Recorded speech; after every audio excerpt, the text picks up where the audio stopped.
malienne concernant l'arrestation de notre agent diplomatique et membre des services de renseignement français.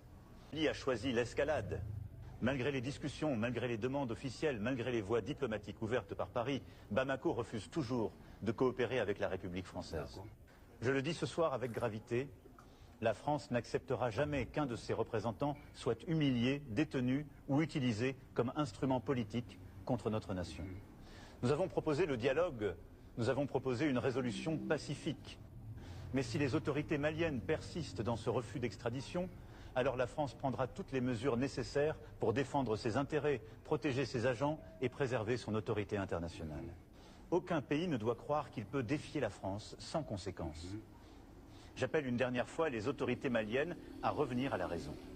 Car si cette crise bascule définitivement dans la confrontation, alors la responsabilité historique de ce conflit retombera entièrement sur ceux qui auront choisi la provocation plutôt que la paix. Vive la République. Africain averti en vaut 1000. Je m'interroge sur le fait que Yann Christian Bernard Vézillier n'ait pas eu un procès public. Je m'interroge sur le fait que la raison pour laquelle ce procès expéditif n'a pas été public, n'a pas été communiqué au peuple malien. Et je m'interroge enfin sur le fait que les officiers maliens arrêtés dans le cadre de cette même affaire n'ont pas été jugés et condamnés ou relaxés en même temps que lui.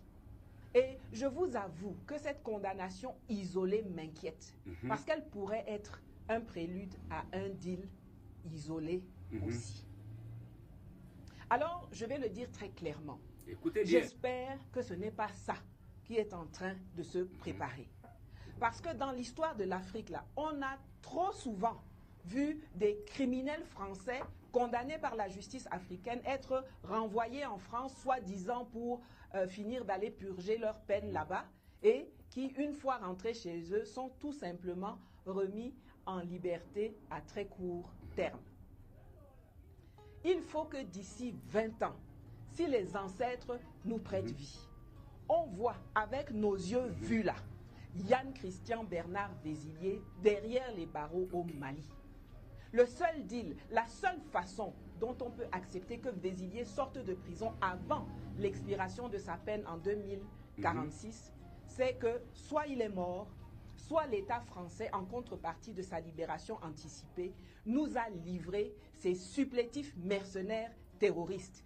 Iyad al-Khali, Amadou Koufa, Abdoulaye Mamadou Bakay Diallo, Al-Khabas Al-Intala, Sedan Aghita, Bilal Ag-Sharif et Abderrahman Al-Batna Al-Jaziri. Je dis pas un, pas deux, tous les 7.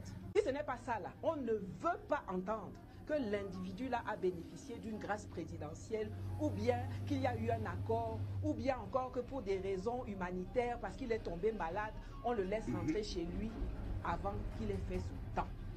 On ne veut pas entendre ça, parce que Sadio Camara est mort.